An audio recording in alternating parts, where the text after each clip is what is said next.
Good evening, folks. I'm John Cantera. I'm the Double Broker Bounty Hunter, and welcome to the Double Broker Bounty Hunters Stop the Scam. We're going to be talking a lot about double broker issues and other scammers that operate throughout the transportation industry.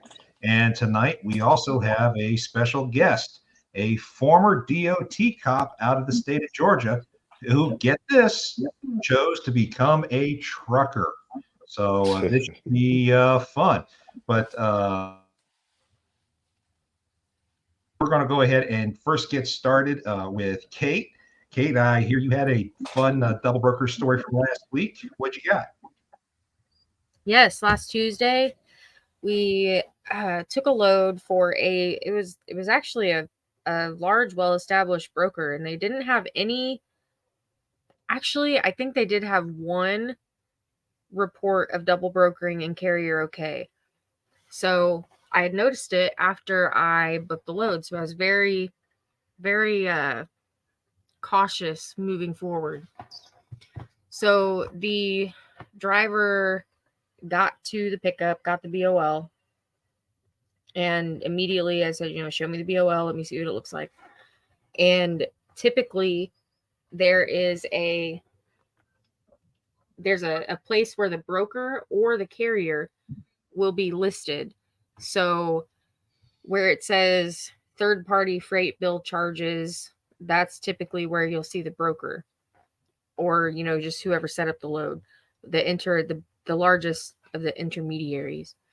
So that was blank, and I just had a really weird feeling after seeing that on carrier okay. So I called the shipper, which you can do, and I just said, hey, we're running this load for you, and I just want to verify a few things. Where did you get this load from? Who was your point of contact in this whole thing? I just wanted to make sure that every that who had the load was rightfully in possession of the load. And they told me who their point of contact was, and I contacted them, and we went through the whole thing, and they said, of course, one thing that they like to say when they double broker a load is, oh, they're one of our partner carriers, or they run under our insurance or something like that. And that's just not the case. It's a very popular excuse. So I've probably heard that more times than anything else. But yeah, they definitely try to argue it. He said that, we gave it to XXX carrier, who is there. So they have a brokerage and a carrier side, and that was their carrier MC and company that they gave it to. And then they used their brokerage to turn around and rebroker it. So it was a situation that could have very easily gone totally unnoticed by the average person, but asking questions and reaching out to people that you might be afraid to reach out to, like maybe for whatever reason you feel like you're not allowed to or something, you're most certainly allowed to. But don't call them and say, oh, I think that this load was scammed.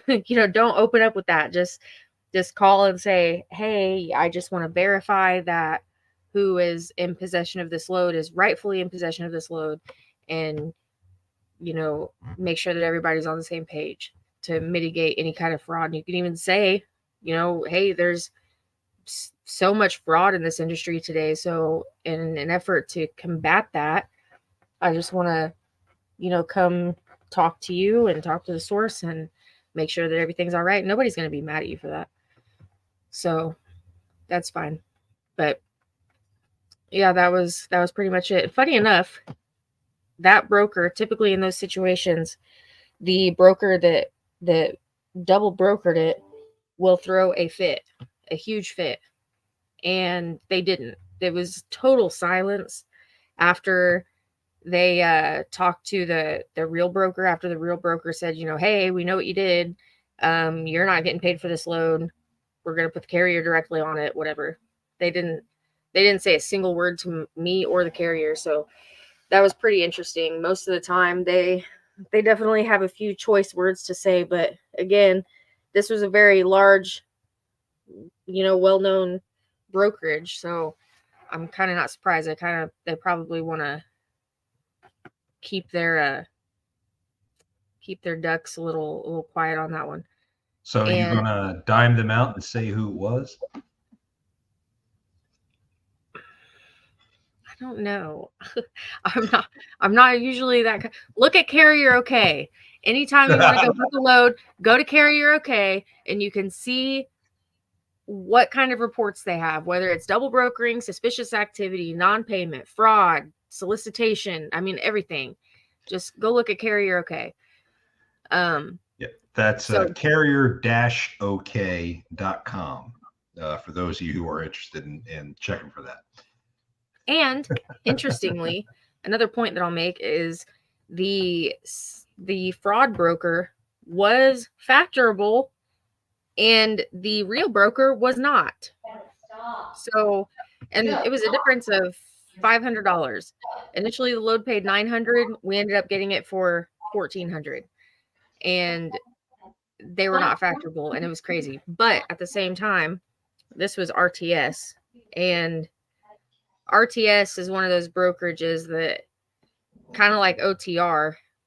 There are some brokerages out there that if a broker doesn't factor their invoices with the broker, they take it personally or something, and they're like, okay, well, we're not gonna allow that person to be factorable or whatever. And I mean, these people, the people that originally had the load had perfect credit. Their credit was fantastic, no complaints, nothing. And RTS is like, nope, we're not factoring them. So it was pretty ridiculous, but it's all right. It all worked out. I've had a fun one also. Well, one of the good things to point out is that now brokers are starting to skim off the top again, these scammers. Okay, those are always fun to go hunting for because you make more money off the load than what you book it for. So that's always a good day. And I had the same thing last week for one of the carriers that I dispatch for. But you know what? I will name names. Okay, this is FSCI. They're out there on DAT a lot. FSCI, this is the third time I have busted them for double brokering. The real broker had the load out there for, what was it, 1,600, and FSCI sold it to us for 900. So we made an additional $700 on that load. Of course, we went looking for it. So don't get me wrong, we were actually hunting on this guy. So we were kind of hunting for sport here, which we haven't been able to do for almost a year. Now that the scammers are starting to do the skim off the top method again. Oh yeah, make some money. So yeah, my carrier's been very happy. So far this year, over $2,000 in additional revenue for my clients in hunting these bastards. But we just like to have a little fun whenever we can. So without further ado, I'd like to introduce our special guest. This is B.J. Henderson. He is a former DOT officer from the state of Georgia, and he's also one of my new clients.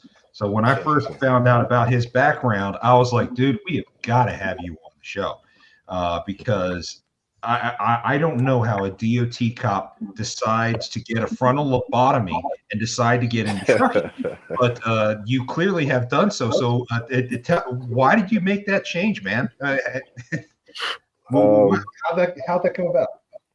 Well, I started at Fulton County Sheriff's Office. And there I was in the warrant division. I was on the SWAT team, pretty active nightly. And being with the Department of Public Safety, it was pretty cool. It was just the highway's a different animal than, going into somebody's house or just the everyday streets of Atlanta.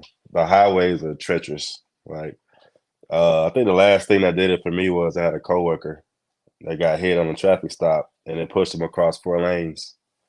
And for that, I was just like, yeah,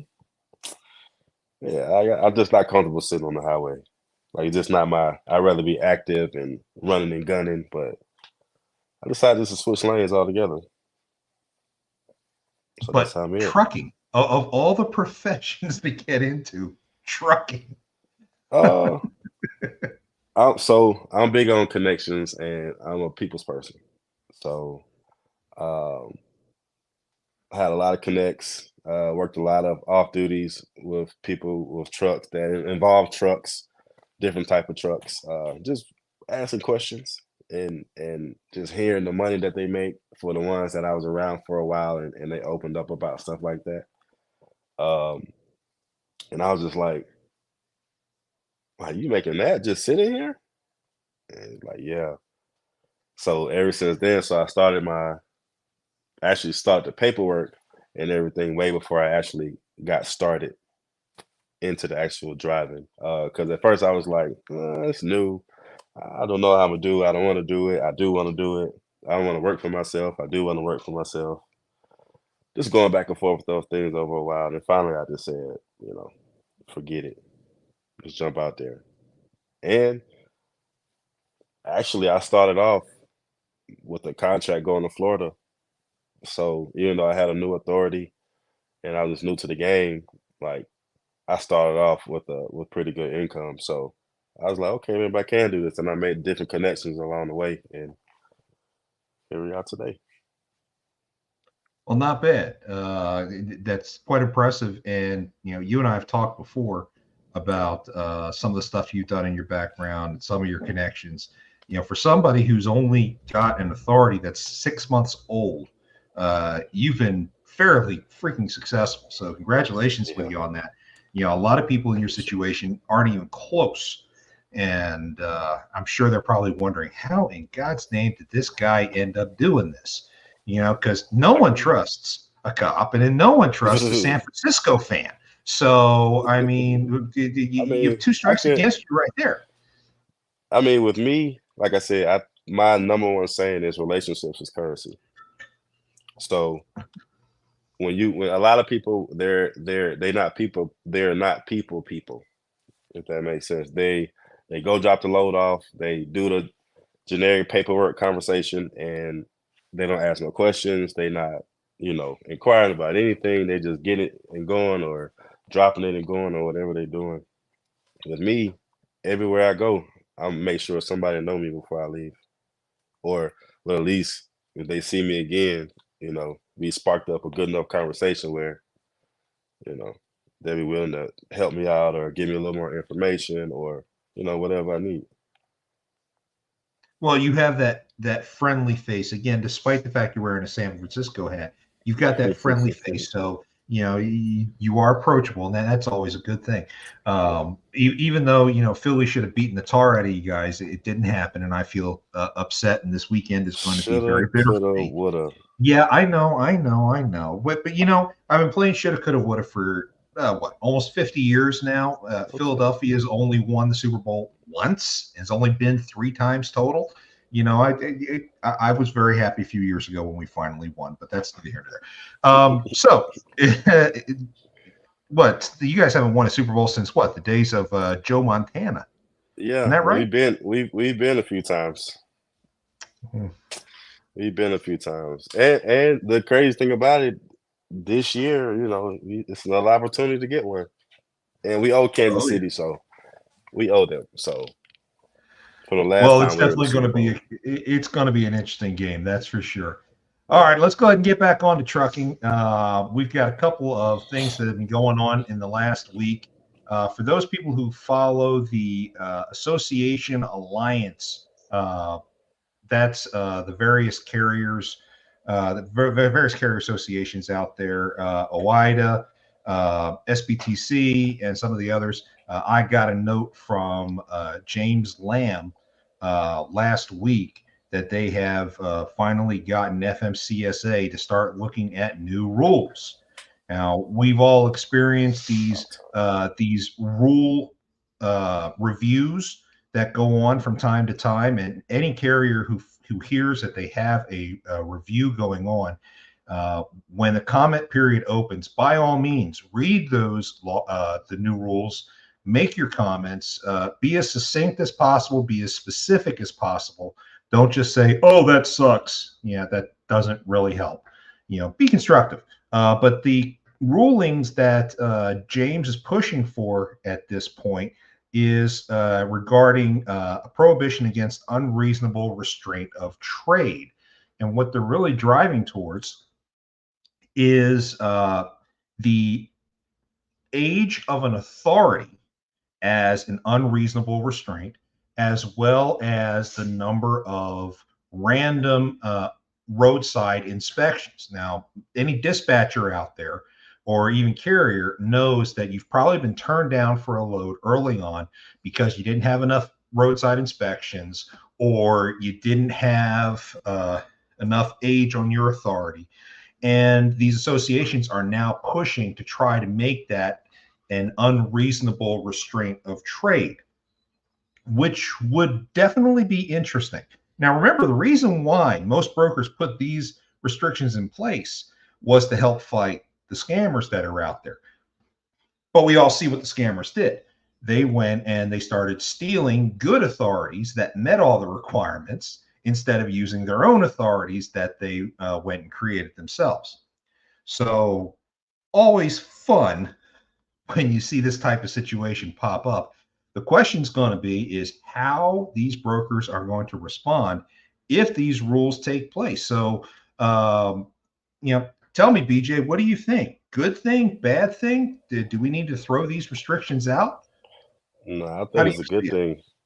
I think it's a good thing. Also, when I've had it where I've contacted a broker and they say, well, you don't have enough carrier history with us. And I'm like, okay, well, how the hell am I supposed to get that if I can't carry you for the first time? So like, what does that mean? Like, but I think it's a good thing. I think that brokers should be held accountable, because you do have good brokers out there. So I don't want to just take away from brokers who are really fair to their drivers and, honest. But you do have, the ones who, they BS around a lot. Well, is it about the BSing around, or is it about trying to satisfy a compliance requirement? I mean, especially if you look at some of the bigger brokers, they've got these compliance departments. And even though I've made so many friends among brokers out there, these brokers will sit there and say, John, as much as I want to sit there and give your carrier this load, he just doesn't have enough time. I was like, well, man, he's got 2 weeks away from being a year. What do you mean he doesn't have enough time? Well, he has to be at a year, but he's 2 weeks away. Sorry, man, I can't do it. I wish I could. So getting around me a day before. Getting around the compliance issue, I think, is the hardest part. It's not necessarily the brokers; it's the risk managers running the compliance departments. Okay. So, do you think? Let me ask you a question. Sorry to cut you off. How do you enforce that though? Like, we can put this in place, but how do you enforce that? That's a damn good question, and that's something FMCSA needs to come up with. Yeah, because it will have to be some kind of system, but or they will have to list their carriers in some type of system that's showing their authority that can be flagged if it's too many carriers over 6 months, something like that. I don't know. This will pop up in my head, but that'd be my thing: is how would they try to circumvent the system and get around that? Yeah, I'm not entirely sure they can. If it becomes a rule, then of course you got to go to the My Carrier Packets folks. That's Sure Assist. You got to go to RMIS. That's Truck Stop. You got to go to Highway, and they need to update their coding to then make sure that those don't come up as flags of any kind. I think that's really the only thing that can be done from a screening standpoint. But it still doesn't stop a broker from saying, no, I don't really want to work with this one because I got a funny feeling about them. They don't have to tell you why they don't want to work with you, but we live in a capitalist society. You can decide whether or not you want to do business with somebody for pretty much any reason you'd like, as long as it doesn't follow or violate any of the federal discrimination laws. You're good to go. I mean, how many times have we seen the no shoes, no shirt, no service sign, at the gas station, convenience store? Correct. Okay, so I mean, to me, the same principle applies. So at what point do they really, start saying anything they want to stop people from working with them? Now, again, the whole intent was to stop the scammers. Has it stopped them? No, not in any way, shape, or form. In fact, all it's doing is keeping good carriers out of them. Has it stopped some? Maybe. I don't think anyone can quantify that. I know I sure as hell can't. Kate, what do you think on this stuff? I honestly think that there are some, I don't know. I feel like I'm pretty indifferent. So the same way, if somebody calls, a carrier and says, hey, I have this load, it's going to take a 53-foot van and it's going from Birmingham, Alabama to Minneapolis, and we're paying $1.50 a mile on it. There's nothing that says you have to take that load. You don't have to do that. So there's, I do agree. I think that most compliance departments on the broker side they have their rules in there for a reason. Now, I think that some of them are kind of ridiculous. Like the age of authority thing, I think is it's just been beaten to death. I think it's kind of stupid because there's so many people they'll be a company driver for 10, 20, 30 years, and then they just decide that they want to open up their own authority. So there's a guy that has 30 years of experience that you won't let work with you, but there's brokers out there that say, oh, you need to have a year of authority or 2 trucks. So then if you have 2 trucks, you can work with them right out the gate. Okay, that might be 2 brothers that have no idea what the hell they're doing, and they just bought a couple of trucks, and now they're, balling out on all that dude's load. So it's kind of ridiculous, but so that, I think that could go, and that would be pretty cool. But and also the inspections, it's kind of stupid because you can't ever just pull into a weigh station and demand an inspection. It doesn't work like that. You don't get an inspection unless you're doing something wrong, or maybe that guy just has a whole lot of time on his hands and he's like, I just feel like giving you an inspection. But everybody knows you can't just roll up to a weigh station and ask for an inspection. They'll tell you to piss off every time. So that's not something that you can just get. You kind of got to wait until you're doing something wrong. But other things like, John, you're muted.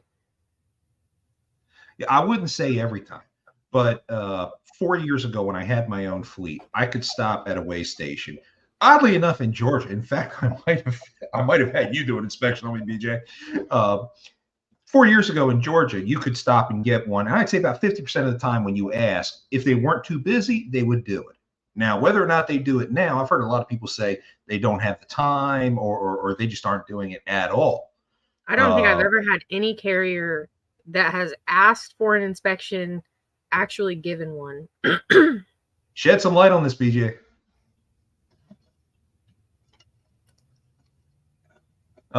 We can't hear you, man.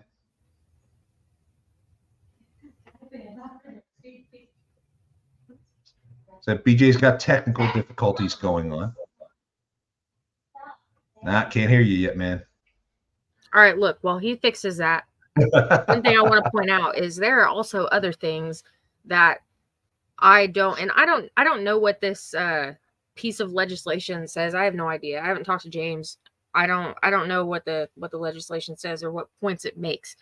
So there's another thing that is very telling maybe of suspicious activity, and that is having multiple addresses registered to the same DOT number or the same address shared across multiple DOT numbers. Now, I can very confidently say that if I were a broker, if I saw somebody that had, if it said it was shared across probably 3 or more DOTs, I would either A, ask a lot of questions, or B, just say, I'm not working with you.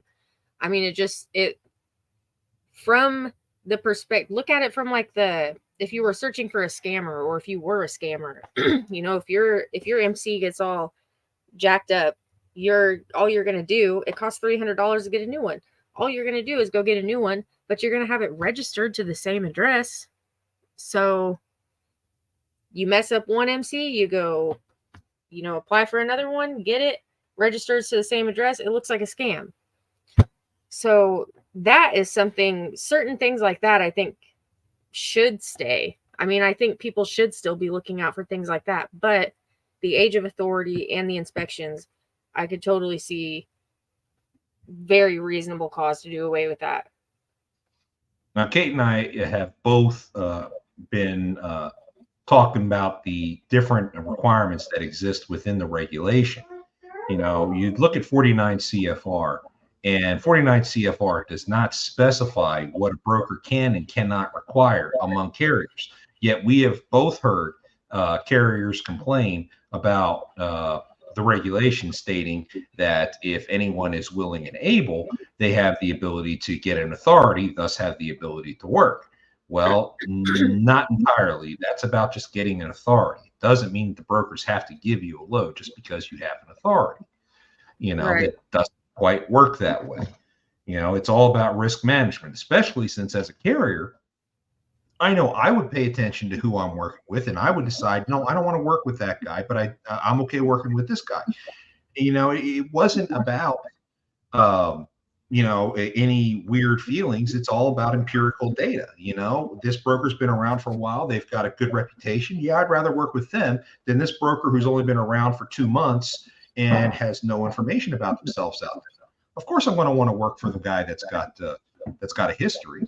You know, and I'm allowed to do that as a carrier. Why should brokers do anything different? Okay, Right. yeah, I'm playing devil's advocate here, folks, but you know, it's what the discussion is going to turn into over the period of time.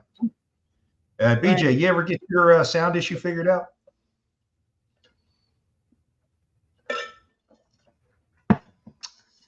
Well, he's Can you on hear me mute now? right now, so okay. There we go. I'm hearing something now.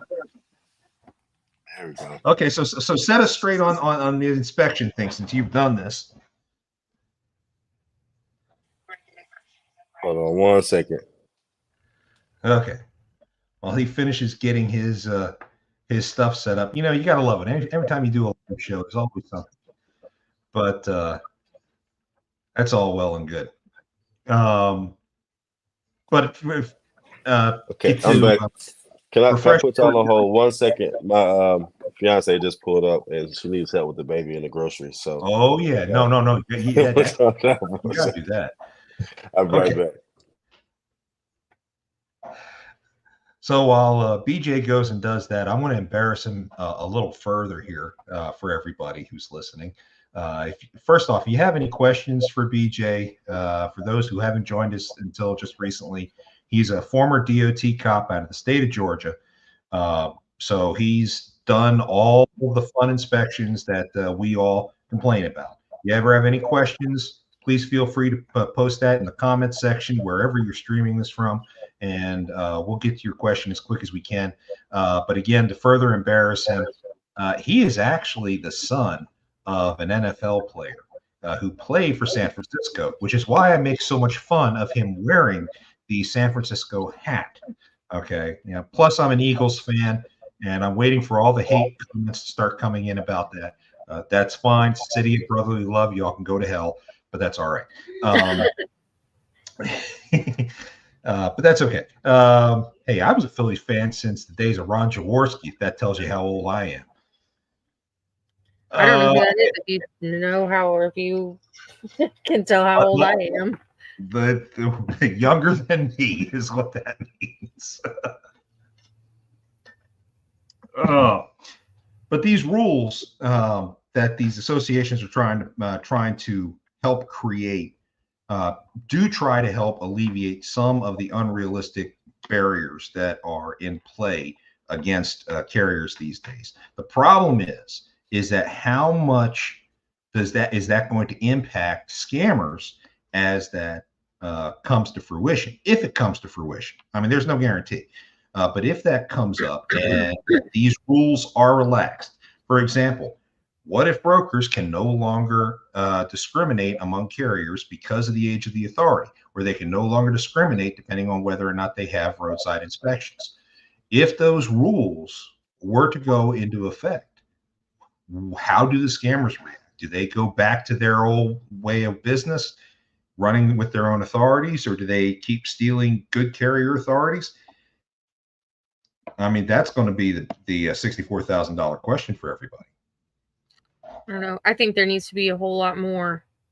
I mean, I guess that comes with, you know, I don't necessarily think that repealing it is the right thing, but definitely reviewing the Motor Carrier Act of 1980, and specifically that part where it states that anybody is able to obtain an authority, or there shall be no barriers to entry in terms of obtaining an authority. Because why is that not limited to people within the country that this is, going on in? I've never understood that. I've never understood why anybody outside the country has any business obtaining an authority over here. I mean, I'm all for free market economics. That's fantastic, and I'm all for an immigrant who comes to the United States and tries to work, wants to work hard, wants to do it the proper way, gets registered, gets an LLC, pays taxes, does Absolutely. all the things but the right they're way. here. Love these people. But that's the big part. They're here. And what a lot of people don't realize is these scammers, they show addresses in California, Florida, Texas, Delaware, Ohio, whatever. They're not there. They're actually in some third world country out in Eastern Europe, and they're untouchable. Let me tell you how easy there's it is. nothing the law can touch them. Let me tell you how easy it is to get a so the reason they have addresses that are registered here is because they're virtual addresses and you can purchase them. So it's literally like $10 a month. You can purchase a virtual address. I thought about doing it just so I didn't use, a family member's address for my business and things get, I don't like that. So I thought about doing it for that reason, but it's literally like $10 a month. However, there are only certain states that allow virtual addresses. So there was a little period of time where carriers that were like based in certain regions were basically like blacklisted by a broker. And that was the reason, because it was so easy to obtain a virtual address in that place, which was kind of stupid, So, I mean, there's going to be hundreds of legitimate people in that area, but just because they allow a virtual address, they are banned or whatever. So I don't know, but that's how they do that. They just pay $10, get a virtual address, and it's theirs. Well, now that BJ has come on back and taken care of the baby and brought the groceries in and taken out the trash and whatever else he needed to take care of, now we can finally talk a little bit more about his expertise as a DOT cop and how he used to deal with carriers who came up to him asking for an inspection. What do you think? Told him to leave. Don't even lie to us. What's she say? I said you told him to leave. Don't even lie to us.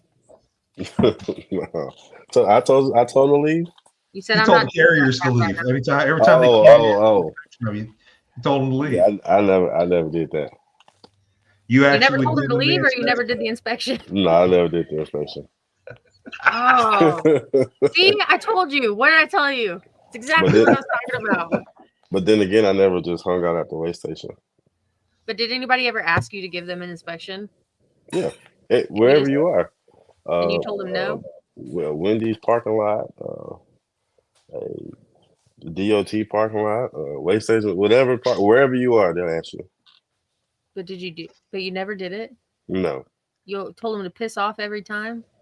No, not like that. Not in that manner. Not in that manner. Not at all. People complain out here. Even the big bad ones. But I was never I was more so to myself, Mhm. just being out, and I never just hung out at the way station or anything like that. So you pretty much were rolling around in a patrol car yeah, for the most part. yeah. So when you were going around in a patrol car, what were you looking for before you pulled somebody over? What draws your attention? It depends. A lot of times it's gonna be those lights. Like a lot of times, like people whole back will be out. They won't even know it. Yeah, go get us the money. Sorry about that. Oh, you cool. Go get them the money. So lights are a big problem. So folks, carriers, if you're listening, you want to sit here and start taking notes now about the stuff you need to make sure you're checking on your pre-trips, and put lights on there and underline and circle that over and over again. What else you watch for, BJ? Just pretty much anything.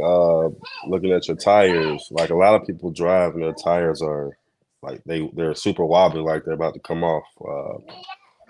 Just looking for the conditions of the truck. Older trucks are a lot easier than newer trucks.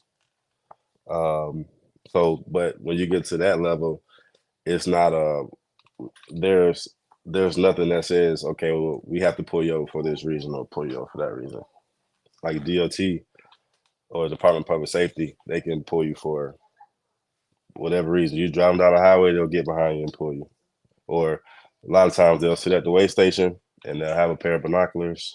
And they're just looking out the highway, and then they're talking to the person who's controlling the tower and just like, hey, yeah, like had this truck come in or had this truck come in. But it's a reason why they're doing it. They're not, most of the time it's not just a free pick. Well, it is a free pick, but it's more so like, okay, yeah, we see those lights out, we see the headlight out, or they're not maintaining the lane or whatever, so they'll pull you for anything for real.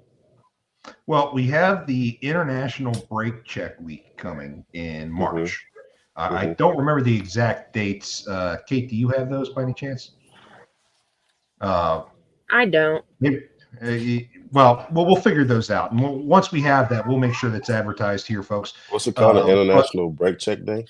Wow. Yeah, man. Well, it's a week. It's a week of intensified inspections where the focus is on brakes. And I know that's happening in March. I think there's another one in August. And then usually US DOT has their big week in July every year. But we know the first one's coming in March. Is there anything that when you were with Georgia that they did special when these intensive inspection weeks come up? I mean, did you guys step up, work overtime, anything like that, or was it? Like I said, I was never. Like I said, this is my first time. Maybe it was a different terminology, but it's putting it like that. I've never heard that. But not really. It's just like your normal level 1 inspection. They're gonna check the thickness of your brake. They're checking for any cracks. They're checking pretty much. You can't be below like on the brakes. It's pretty much a line that you shouldn't go below. So you're getting close to that. They're checking everything.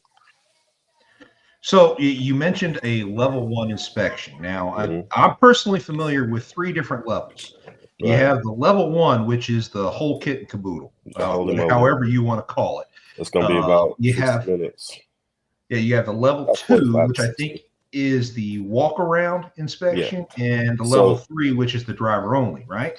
Yeah, so level 1 and level 2 are pretty much the same, except for it's not requiring anything.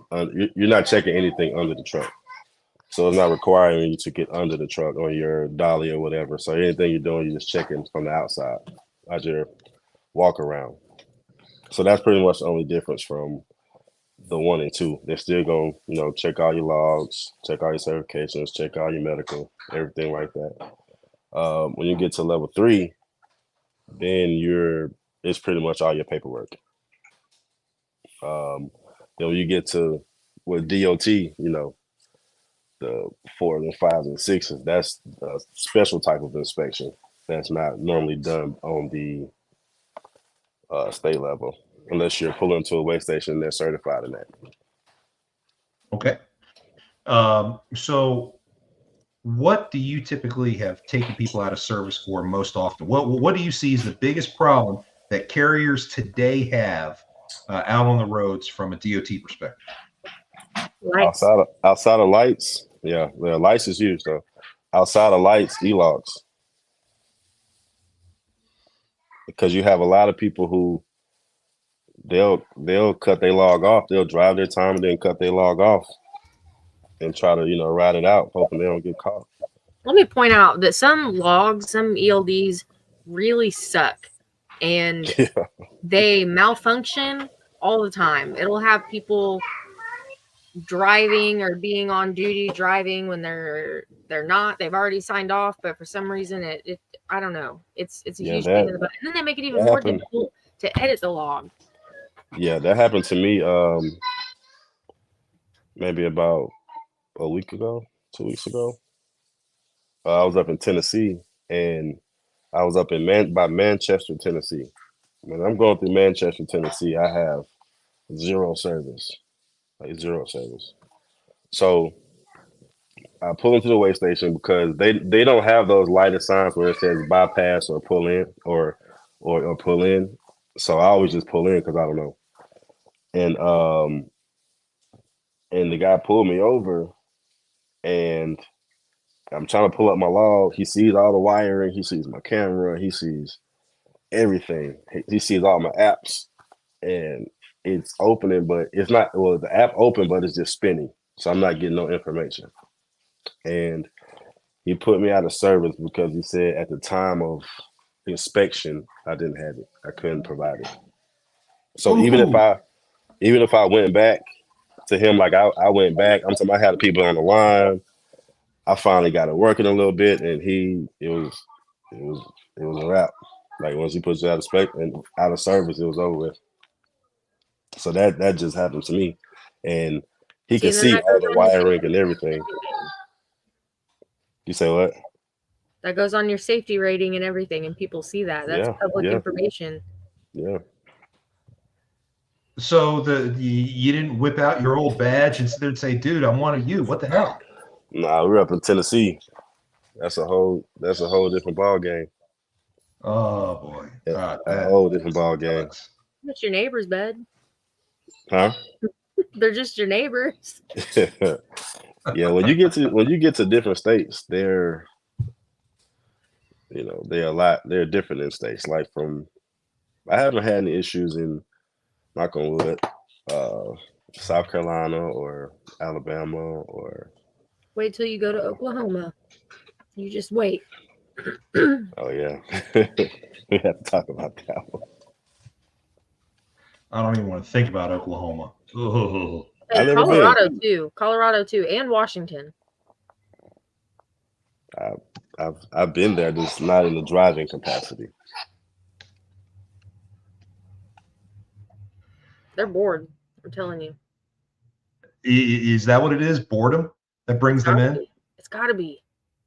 Look, those western states, 80% of the population lives on the eastern half of the U.S.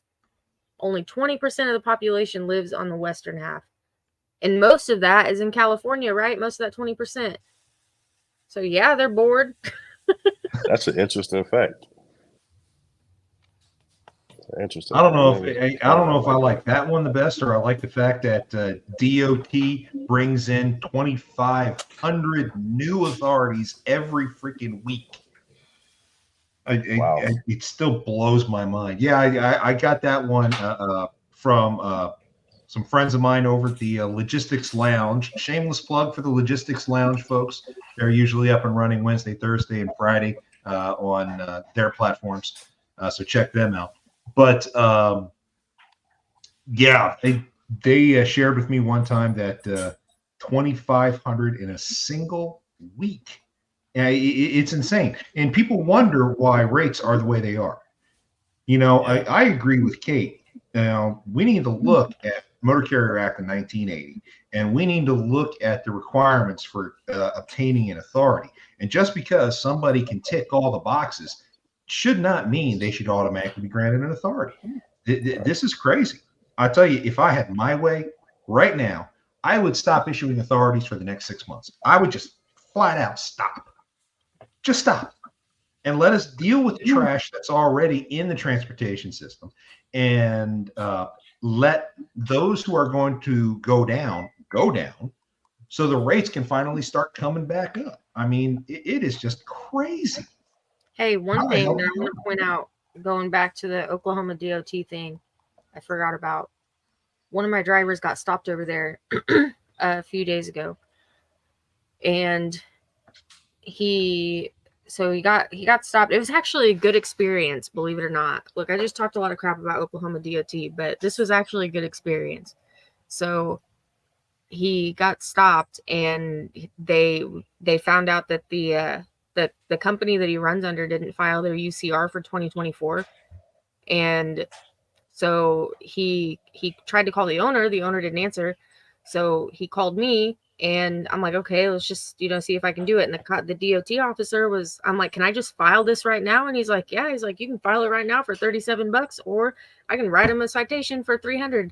And I'm like, well, that's a no-brainer. So we just went on there and filed the UCR. But I was really surprised that Oklahoma did that, let that go, because holy crap, they're one of the worst, and they really just let us file the UCR right there and go.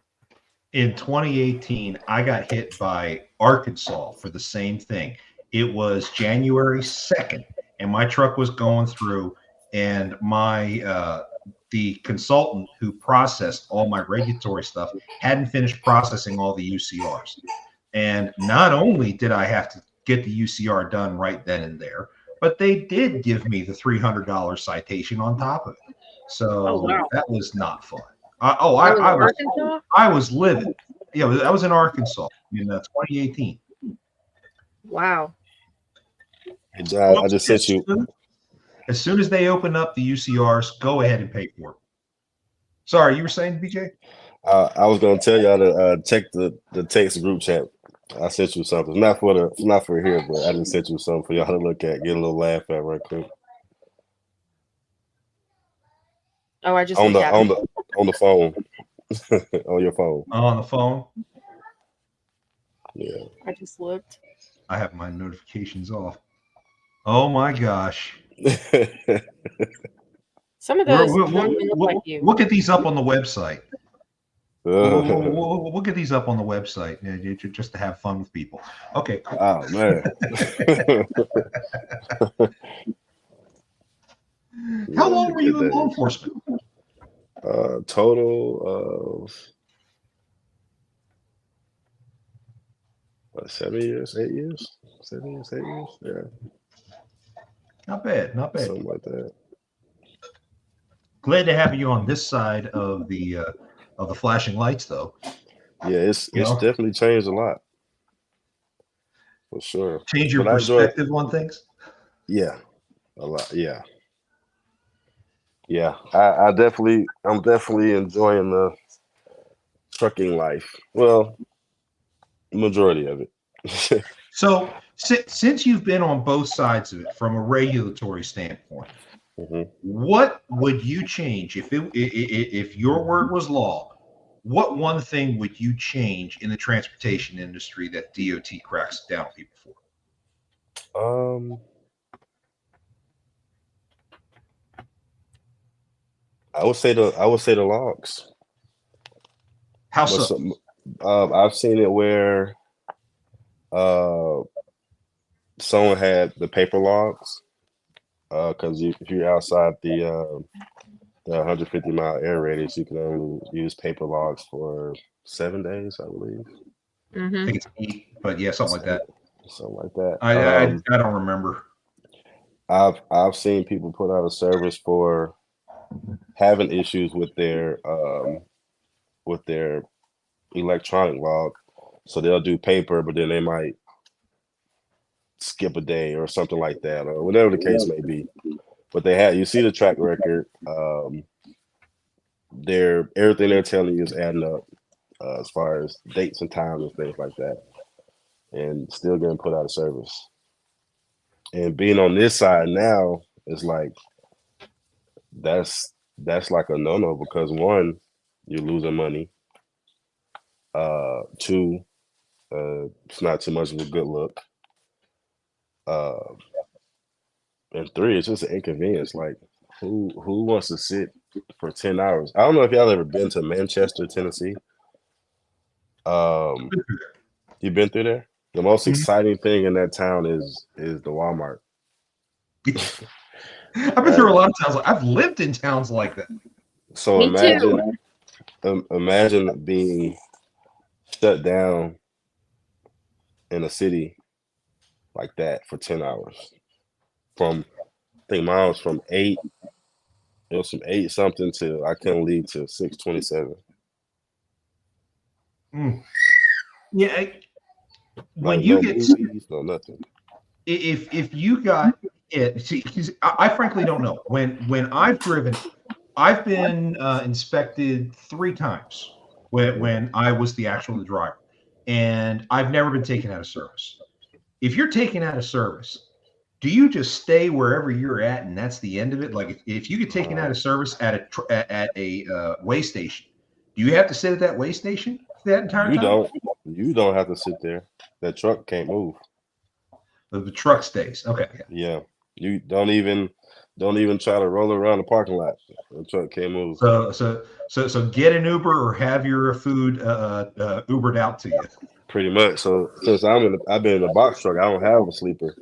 You know, so a lot of people what they'll do is they'll go to sleep Right. because pretty much all you being put out of service essentially is just you're resetting your clock. Mhm. So a lot of people just go to sleep. You know, or Yeah, they even have over by a minute, you get stopped and you get put out of service for 10 yeah, hours because you went yep, over yep, by a minute. and things like that where if it's like, well, I'm 5 minutes away from my address, like I'm 30 seconds over, and you still gonna put me out of service for 10 hours. So now, even though I'm still about home, I still gotta leave my truck where it's at, have somebody come get me and bring me back when it's that time. And it's like, what's happened to my truck? I'm sitting on the side of the highway. Oh, I guess I've been lucky as a driver that I didn't go through that, but man, that's I don't know how I deal with it. It's like you. I drove box trucks. So same thing. We didn't have sleeper. Of course, I got a cheap hotel every night. That's usually what I did. But Yeah, that's what I do. um, damn, that's just still. I mean, Yeah, but I've thought about rigging up a hammock in the back, but yeah, and it I really don't just think that depends on passes code.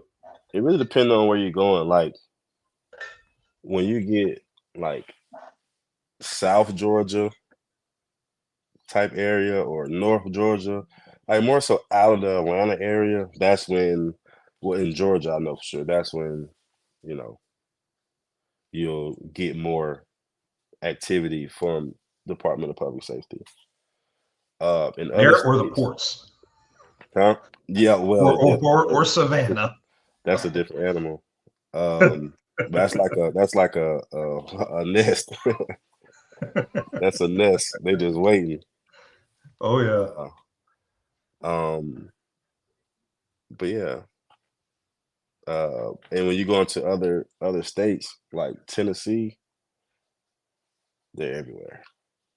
Um, and they're the ones that they're gonna hide in the bushes, across the way from the way station, just at the point where you can't get over to hurry and go in the way station. Or what they'll do is they'll see you coming and you're not looking like you're gonna get over. They'll pull into the way station like they're finna go in. They'll slow down. And as soon as you pass, they're gonna pull you over. So I've had a lot of people who do box trucks Mhm. ask me, "Hey, I run a 26-foot box truck, non-CDL. Do I have to go into the way station?" Yeah. What's the answer to that? Yes. Okay, folks, you heard it here. Yes. Go into the damn way Yes. station. If there's ever a doubt, go in the way station. Yeah. Just go. Because you keep in mind, if you're not CDL, then you're supposed to be on 10,000. So Mhm. I've had carrier or brokers ask me, it's like, oh well, this load is uh I don't know, 11,200 pounds, right? And then it's like, well, You know, I'm supposed to be under 10,000. Oh yeah, we were looking at somebody to run it just a little overweight.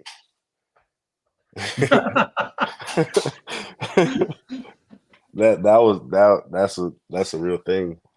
And well, and then on top of that is it's like, okay, you know, you think about it, you say, okay, well, what's the rate? There's no extra added into the rate, there's no nothing. So you just want me to risk it all. So that's why like you have to pull them to the weigh station because everything has a weight. So if you can be pulling 15,000 pounds in a non-CDL box truck, and then you pull into a weigh station or you go over the scale and they flag you and tell you to pull in, and then they run you over the scale again to see it. Now you're gonna be in trouble. Well, so you're more And trouble people trying do to it all the skip the weigh time. station? Are you more trouble skipping the weigh station because you're overweight? Or are you more trouble going into the weigh station legitimately and then finding out you're overweight? Honestly, it's 50-50. You know, when you get to run the same routes, you pretty much know which weigh stations get a little antsy and which one's gonna be closed and things like that. So it's really 50-50, you know, unless you know where you are, and then you know, like, yeah, I'm not gonna play with these guys. That's why I pulled into the weigh station in Tennessee. I pulled into the weigh station. So it's like, yeah, So damned if you do or damned if you don't. pretty much. But And I then when always you tell pull all my in, kids, you'll see the go ahead. trucks driving by, and it's like, dang, I should have kept going. Like they're not even bothering them. But just Yeah, know, I always tell all my carriers, I don't care what state you're in. I don't care you know what state's laws are what. If you're driving a 26-foot box truck, just go into the weigh station. Just go. Because that ticket is really expensive if you skip it and don't realize that's illegal in that state. So I know there are some states where you don't have to, but it's not worth trying to guess when you're on the road whether or not you have to go in. Just go. yeah. I mean, And you delayed what, 20 seconds? now I get a little confused in Florida, you know, because they had those agricultural weigh stations and stuff like that. Mm-hmm. But it's like there's a sign, it's like all trucks. So I'm like, oh, damn, like, do I still gotta pull in? No, it say all trucks. But I'm trying to read the sign, like, to see if I fall into all trucks. So it got to a point where I just started skipping them, to be honest with you. Really? I'll just Oh, drive, but yeah, but you got lucky because FDOT usually pulls people over that. yeah, And if you're any kind of commercial truck whatsoever, you could be a Sprinter van, you have to go through yeah, that agricultural checkpoint. yeah, If you are a private truck pulling a trailer, you have to go through that agricultural checkpoint. I yeah. mean, And it was a even if you're couple driving a times. rental truck, I mean, it's crazy the Yeah, it was requirements they have here. It was a couple times I rolled past and I was just like looking the whole time my rearview mirror, like, please don't pull out behind me. Please don't pull out. Luckily, no one ever pulled out, so we're good. Lucky you. Lucky you. Well, we're coming up towards the full hour, so we need to go ahead and wrapping up the show. BJ, you got anything you want to tell people? Um, just be mindful on the road. Um, you know, in the trucker world, it's like NASCARs, kind of. Like you have these 18-wheelers who don't have no governors or anything like that. Uh, you know, flying you and want everybody jacking for position and things like that. So just be careful and just be on top of your your game. You know, the best way to be prepared for DOT is to just get you a notebook. Get you a notebook and put everything that they're going to ask you for in there, from your medical card to insurance to everything you feel like you're going to need um, for that inspection. That way, you know, like a lot of times that's what I had to see. I found myself kind of fumbling around trying to find everything. If you rent your box truck, make sure you have the rental agreement. That's definitely a requirement. Um, that's one of the first things they ask for, and if you don't have it, that's definitely gonna go on your report. Um, yeah, just stay safe out there. Cool. Kate, you got anything to close with? Yeah, RJ actually wants to jump on here and say something. Uh-oh. You give him access? I don't know how. Just send him the link that I sent to you. Oh, this is going to be funny. I wonder what RJ has to say. He's been listening to us the whole time. Oh, has he? Well, thank you, RJ. Appreciate you, buddy. Hang on. Find his email. Here we go.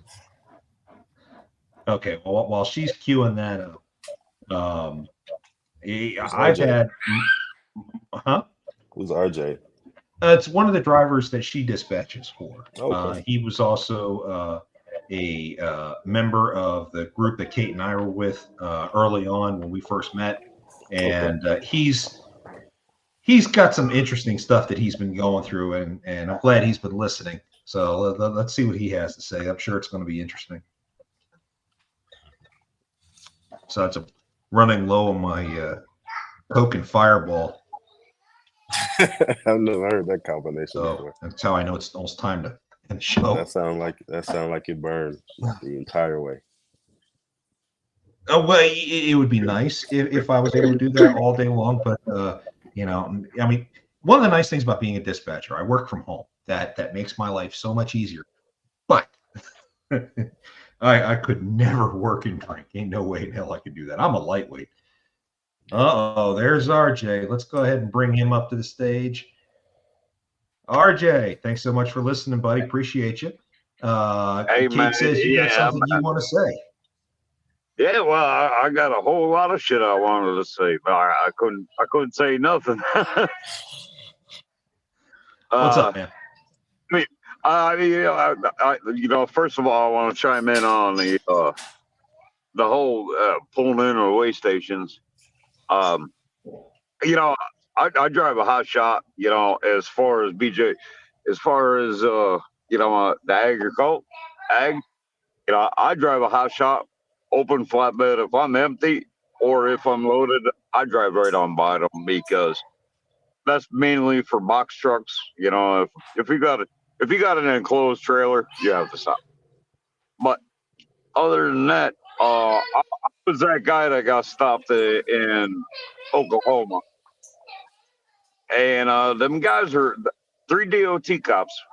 Really, I don't know why they was so cool, but there was like 7 cars out there, but 3 of them behind the desk, and they were all real cool. They're just like, yep.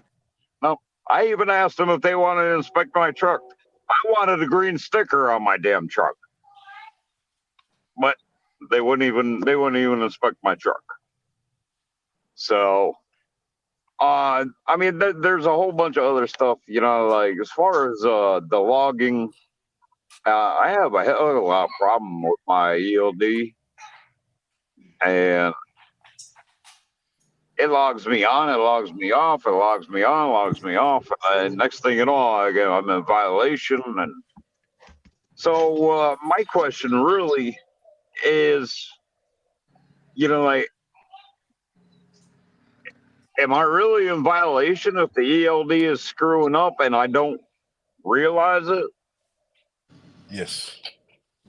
You are 100% responsible for that truck in that time. So what I would suggest for people to do is just print out the logs. Just print out a bunch of them. Because stuff happens. And if yours is malfunctioning, you're still gonna have to have those 7 days backlog they want to see. Right. So it's whatever happens is gonna be on you. So they're not taking any excuses, pretty much, unless it just blew up and they can see that it blew up right there. That's about it. Probably not even it, honestly. I kind of figured, like I drove a truck for like over 17 years, CLD, and now I'm doing this non-CDL thing. But I still hit every scale just because I really ain't scared. I'll roll into it. Well, majority of the places, they have those, those lighted signs that you can follow. And majority of the time, it's going to bypass. Unless you're in like a big truck and you're heavy. Well, you need to let's just take for example Oklahoma. You know, I mean, I rolled across the rolling scale, and they said truck must wait. All right, whatever. I go in, I roll across the scale. Truck driver, park and bring your paperwork in. Okay, again. Yeah, a lot of times, like when you're rolling across the scales and trucks are too close or a bunch of cars on it, you know what I'm saying? Like then, you know, they can't really get that weight, the accurate weight, so they'll pull you in. Well, they somehow they had determined like right off the bat that my UCR was expired. Mm-hmm. So yeah, I mean, and Well, they didn't even that's all in the like. system. I didn't even stop on the scale. They just instantly put driver park bringing up paperwork.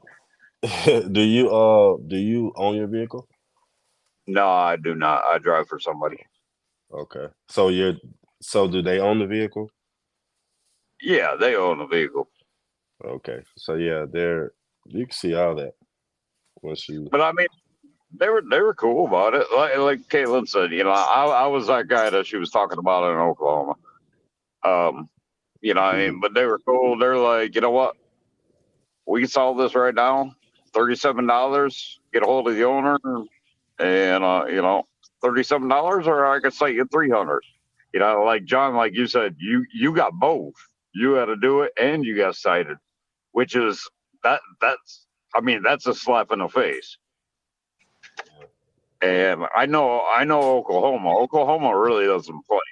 And, you know, like you're saying, BJ, Tennessee don't play neither. There's there are a couple states that just I don't mess with it. Yeah, Tennessee is it for me. I got to go to Nashville tomorrow. Yeah. So right past that same way station. Let me make sure I got everything in line. Man, be careful out there. I got stuck something fierce just south of Nashville in Mississippi. Wasn't it, Kate? Mississippi? Oh, I don't remember. Yeah, in that damn ice storm. They ain't got no damn plows out there. They got nothing. There was nowhere that you could go. I got stuck out there in a truck stop as a sheet of ice. I wound up slinging chains for everybody. That ice storm was everywhere. I mean, yeah. You tried to go. People were going into Florida. People were going into Florida willingly. They're like, "Fuck it, take me to Florida." Yeah. Like, nobody cared. You know, nobody does that. But nobody gave a shit because that's where the ice was not at. I mean, it was here in Houston too. So there was nowhere that anybody could go that was safe. That affects. I mean, it was cold as balls here. But yeah, there was not any ice. Thank God. Yeah, I mean, that affects the race down here. So listen, BJ. You know, quick question. As a non-CDL driving a hot shot 3500 Ram, am I supposed to be carrying chains on this truck? What are y'all? I'm basically driving in the Midwest for the most part. You're talking for your tires, right? You talking for your tires? Yeah. Tire chains. Some states require it. I'm not familiar with that because down in Georgia, you know, we don't. That's not our common weather. Like we might get it every now and then. As far as having chains, and that was never a thing we had to deal with too often. So where are you based out of? Well, I mean, everywhere. Are you more so like northern states? Yeah, well, I mean, for the most part, running Midwest. Okay. So I mean, you know, like I'm sitting here in South Dakota picking up a load going to Colorado to Denver. Hopefully. If you're asking where he lives, the dude lives in the truck, and he is a awesome fucking driver. That dude just stays in the truck. That's good. I don't want to, but I know, but the fact that you do it willingly is pretty awesome. Yeah. The only place that I know, RJ, that requires chains to be on the truck no matter what is through the mountain passes in the Rockies during specific months. I want to say it's from October through March. I think you're required to have the chains with the truck, whether there's snow there or not. And I think it's like a $500 fine. It's an insane fine. But that's the only time that I know of. I've not encountered that anywhere else. Yeah. I mean, I'm just trying to cover my ass, because if I could go buy $100 pair of chains for the truck and save my ass, hey, you got chains on there? Yep. You know what I mean? It's just one of those things, if I can cover my ass with $100 instead of, like you said, $500 hit. Well, if this user is right, then it might be a decent investment just to have them sitting in your toolbox on your truck.